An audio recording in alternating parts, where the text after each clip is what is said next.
react is media strategist and former Bachelor contestant Jillian Anderson King. More importantly, she's a mom.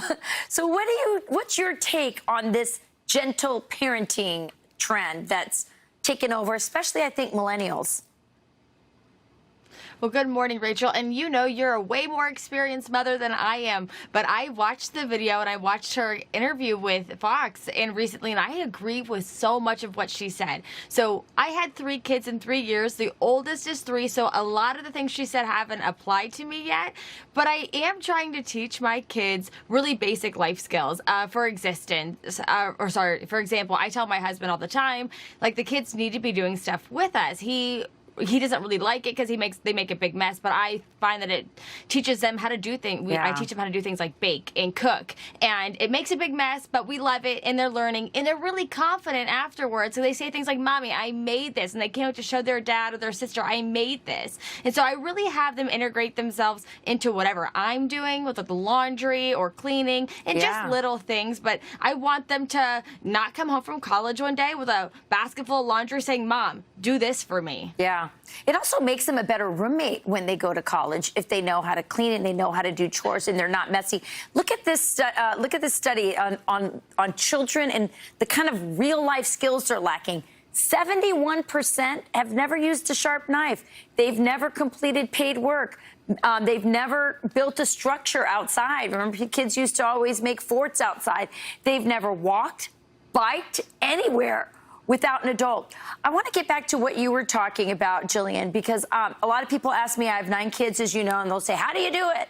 And I always say, the key is delegation. And in order to delegate, you actually have to give kids chores, teach them how to do it, and step back, let them do it. Give them praise when they do it well and correct it when they do it not so well. But they've also done studies, Jillian, showing that kids who do chores whine less. Isn't that enough to make you want to give your kids chores?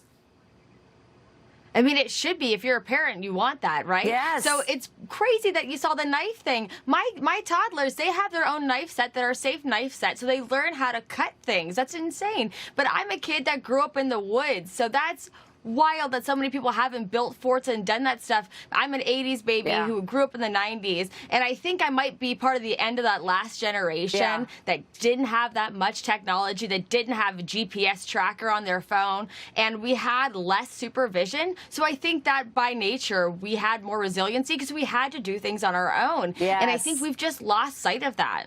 Yes. Young moms out there, pro tip for the summer, just get them outside. Kick them outside for the afternoon. All right, we're going to move to this because the World Cup has taken over the country. But what's really taken us by storm have been all these foreign tourists who are loving on America. Watch. I'm in America as an English lad, and we just found a bloody yellow bus. Look at that. Tell me that's not from the movies. That's your first ever bite of Texas barbecue. What do you think? Amazing!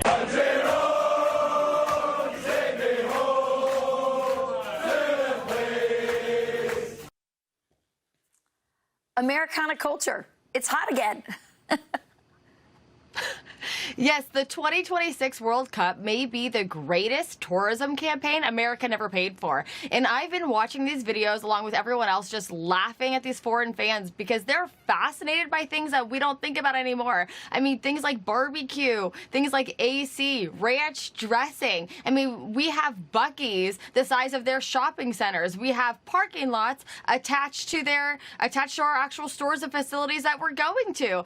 Free chips and salsa, unlimited refills. But what has really captured my heart is the genuine hospitality that all these Americans are showing these tourists. You hear all these stories of firefighters letting these tourists and their kids look at the fire engines and look at the school buses and they come into their house, they give them things, and they're showing them around, and the generosity and the kindness has very much overwhelmed so many of these tourists. And you know what, Rachel? I think it's so special because I think America needed this. I think America needed these tourists as well.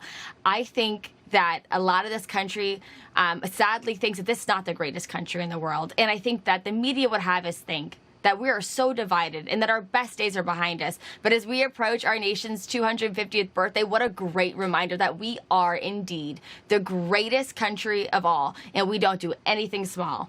Yeah. Thank you, tourists, for reminding us that we're exceptional and that we're a great country. And come on back. All right. Thank you, Jillian. We appreciate it.